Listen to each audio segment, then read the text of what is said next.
3 آدمیوں کی دعا ضرور ضرور ضرور قبول ہوتی ہے۔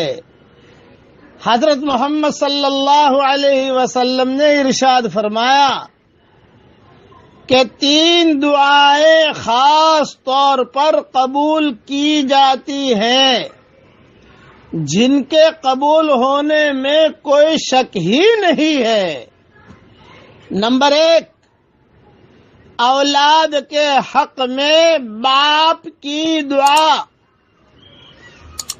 نمبر 2، مسافر کی دعا۔ نمبر 3، مظلوم کی دعا۔ یہ حدیث ابو داؤد میں ہے۔ اب میری ایک بات ذہن میں رکھنا کہ عام طور سے لوگ اپنے بچوں کے لیے دعا کرانے کے لیے علماء کے پاس آتے ہیں۔ اچھی چیز ہے، علماء سے دعا کروانی چاہیے، مشائخ سے دعا کروانی چاہیے، لیکن ان کے مقابلے میں آپ کی دعا اپنی اولاد کے لیے زیادہ قبول ہوگی۔ یہ بہت بڑا ہتھیار ہے۔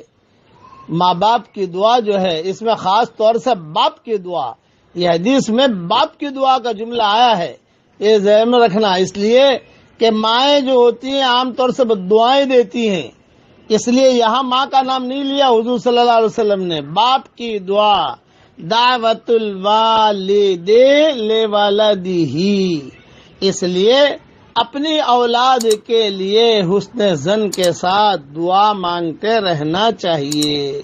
ماں بھی دعا مانگے، دوسری روایتوں میں ماں کا بھی جملے آتے ہیں، ماں بھی اپنی اولاد کے لیے دعا مانگے، باپ بھی دعا مانگے۔ یہ بہت بڑا ہتھیار ہے اپنے اولاد کے لیے دعا مانگنا۔ اب میں پڑھاتا ہوں اولاد کے لیے دعا، پڑھ لیجئے، قرآن شریف کی دعا ہے۔ ربنا ہب لنا من ازواجنا وذریاتنا قرۃ اعین واجعلنا للمتقین اماما۔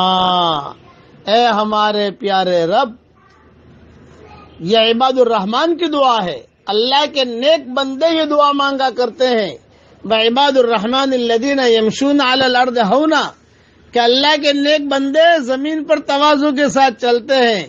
کوئی کسی جاہلوں سے اگر پلہ پڑ جاتا ہے تو سلام کر کے ہٹ جاتے ہیں، چھٹک جاتے ہیں، وہ ان چکروں میں پڑتے نہیں ہیں، اور ان کی یہ دعائیں ہوتی ہیں۔ یہ قرآن میں اللہ نے عباد الرحمن کی دعا بتائی ہے، اس لیے عباد الرحمن میں شامل ہو جائیے۔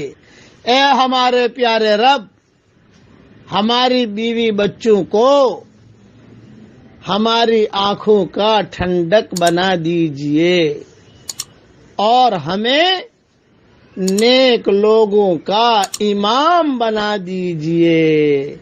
امام بننے کے 2 مطلب ہیں، ایک تو ہے کہ نماز کا امام، کہ میرے پیچھے، ہماری اولاد کے پیچھے، ہمارے پیچھے اچھے لوگ نماز پڑھیں، اور ایک یہ کہ ہم نیک لوگوں کو صحیح رہبری کریں۔ وجعلنا للمتقین اماما مقتدا، یعنی بہت بڑی دعا ہے قرآن شریف کی ہے، اسے مانگتے رہیے۔ اللہ تعالیٰ یہ دعا میرے لیے بھی قبول کرے، آپ کے لیے بھی قبول کرے، آمین آمین۔